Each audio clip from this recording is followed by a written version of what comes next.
Well, God wants us all to be courageous because He knows we'll face times in life and situations and circumstances that it takes more than just a desire. It takes courage.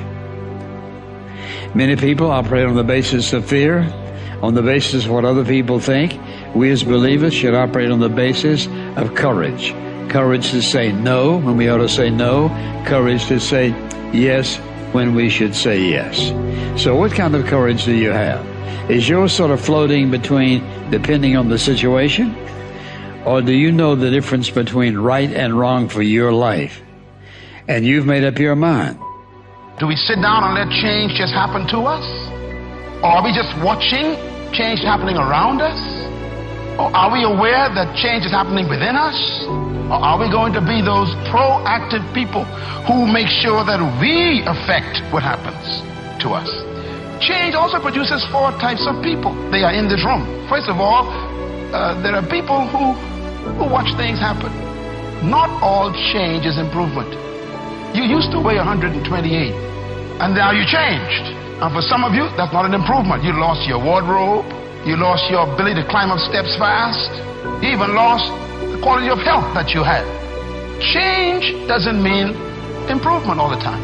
But the problem is, without change, there can be no improvement. So you have to decide what to do with change. Change will happen, and if you are not careful, it could be destructive. So you have to determine, what kind of change do I want in my life? And I want you as a young person, as a mother and a father, as a business person, to think about your company even, or your family, or your educational pursuit. What kind of classes do you want to take in college this year? What kind of grades do you want? What kind of relationships you want to have in your life? Who do you want to drop and who do you want to pick up in your relationships? What kind of people do you want to associate with? Where do you want to travel that you've never been? What are the books you need to read you never read before? The changes come with choices. So what kind of person are you?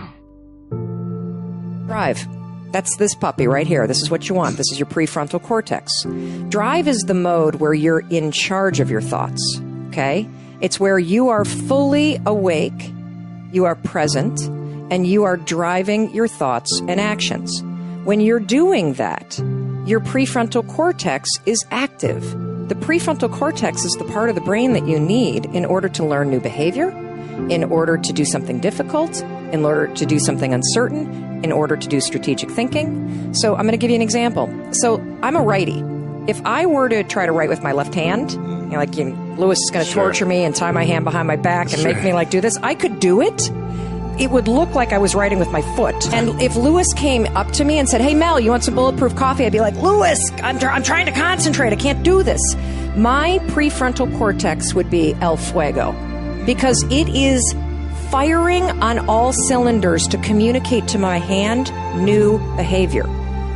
So the thing that's cool about that is that you can use a simple trick. The moment you feel yourself hesitate, the moment you've got one of those moments where you know that you need to, this is that moment that Lewis talks to you about where you got to step outside of your comfort zone and you've got to lean into your passion and you've got to really take some risks and you got to feel the fear and you got to do it anyway. That's the moment where you just woke up and now you got a decision to make.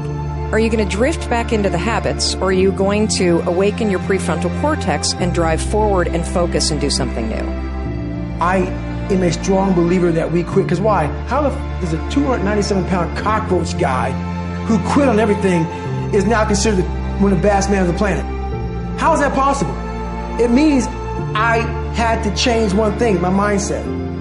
So there's no way in hell that was in me, but that guy was in me. It wasn't like God came down here and said, "Hey, guess what, man? You're a fat ass, but I'm going to now make you a badass. I'm going to miracle this to be a badass." No, it was in me. I had to believe and make that belief work. And through hard work, I did that. And if you understand the mind, it does what you tell it. That's its job. And if you tell it better stuff, you have an amazing life. And if you tell it mediocre stuff, you have a mediocre life. I want you to think about this goal that you want. I want you to envision it and see it in your mind's eye.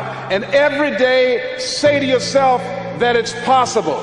See, most people are not accumulating wealth. Most people are living in poverty. Most people are living far below their potential, not because they don't have the capacity, not because they have not been given authority and dominion over everything on the face of the earth, but most people are living like they're living because of the fact that they don't believe they can have any more than what they now have.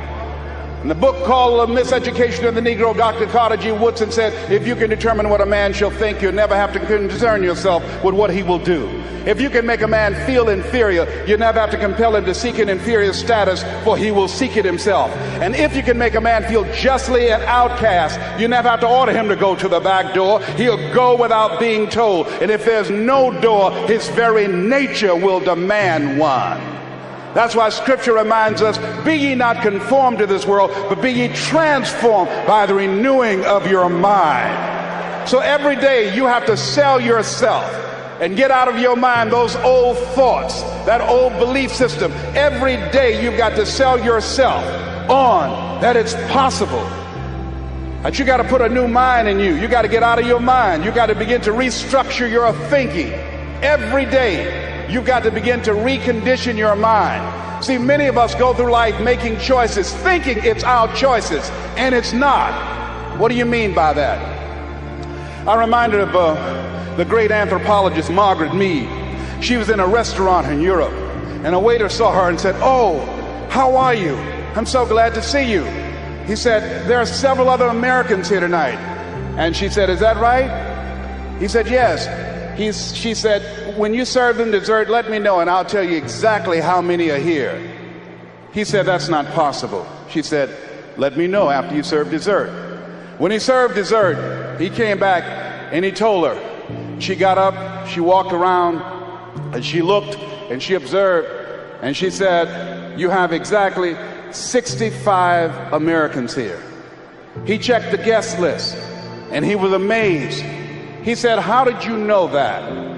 She said, "Because in Europe, when you eat a slice of pie or cake, you eat it from the back toward the tip. In America, when we eat a slice of pie or cake, we eat it from the tip toward the back." How many of you, when you eat a slice of pie or cake, you eat it from the tip toward the back? Raise your hands, please. Good. Now, what else is in your mind? What else are you doing unconsciously that you don't even know? I'm going to say something and I want you to answer it after it. I want you to end it for me. Winston tastes good like what? How many of you don't even smoke Winston but know it? Raise your hands, please. Now, that commercial been off the air for 30 years. 30 years. See, let me share something with you. The easiest thing I've ever done was to earn $1 million. The most difficult thing I've ever done was to believe it could happen to me. That was the most difficult part, to believe that given my circumstances, if my birth parents came down this aisle right now, I would not know either one if my daddy came up here or my mother came up here. Given the fact that I was born in an abandoned building on a floor, being labeled educable, mentally retarded, not having any college training, I used to feel all my life that people who had college degrees were more intelligent than me. I remember going to see the late Dr. Norman Vincent Peale, the author of the book, The Power of Positive Thinking. And I used to look at him up on stage and I said, I could do that. I would love to talk to people. I love to talk to people. And I said, I could do that. But then when I started going back to my car, my mental conditioning activated itself. And it said, Les Brown, you can't do that. You don't have a college education. Les Brown, you can't do that. You don't have the training. You've never worked for a major corporation. You can't do that. What makes you think you can earn $5, $10, $15, $20,000 in an hour? You don't earn that now working for 2 or 3 months. What makes you think that you can speak for AT&T, Procter & Gamble, McDonald's Corporation, General Electric? These are clients I have now. You've never even worked for them. How many of you ever thought about something you wanted to do and you talk yourself out of it? Raise your hand if you know what I'm talking about. That inner conversation is what's going to haunt you after standing here and saying, I can do all things through Christ who strengthens me. After saying that again and again, we are more than conquerors. That inner conversation will cause you, when you leave here, to go back leading a life of mediocrity, leading a life of unproductivity, leading a life of poverty. You said something in there that is really interesting, but I don't understand quite what you mean by it. So you said you have to make sure that the language is not only compelling, but absolutely up to date. What do you mean up to date? Well, I'll give you an example. I worked with somebody who was morbidly obese, and he had a story. You know, when I was a baby, I was only 2 pounds. I nearly died. My parents had to feed me every hour, wake me up, and if I threw up the food, my mum would cry. And he has this story. I'm like, okay, but that's 50 years ago. Now you're going to die of being 600 pounds. So you have to talk to the mind and say, this is completely outdated. It's behind you. So people have a story, you know, I can't find love because my dad left when I was 1. I can't find love because my mum preferred my brother. I can't be a success because I never went to university. I can't speak in public because I blush. And without understanding, when you describe why you can't, you keep it going. If you keep talking about the symptom, your mind keeps it alive, because whatever you focus on, you get more of. And so a lot of people have language that's completely irrelevant. Like, yes, I know your dad left when you was 1. I know your mother put you up into foster care and didn't love you, but that's then. This is now. And so they have outdated stories, outdated language. I can't do that because the classic one I held up, oh my God, my boyfriend just ripped out my heart, stamped all over it, killed me, and if I find love again, it will kill me. I'm like, darling, he got bored, and you would have got bored too if you'd stuck around. And that was your starter relationship. Go and find a better one with someone amazing. Everything he loved in you, you didn't take it home with him, it's still there. So don't use that irrelevant, I found love and it killed me when it ended. So I found love, the wrong person, but I'm going to find it again with the right person. It's going to be amazing and compelling. He's going to fall in love with my soul. We're going to be together forever. Because you got to turn your mind on, and it loves exciting words, dramatic words. Really loves words that make a picture. So if I said to you, you can be the most phenomenal, powerful, awesome, incredible speaker. When you speak on stage, everyone stops to listen. You could hear a pin drop. They look at you.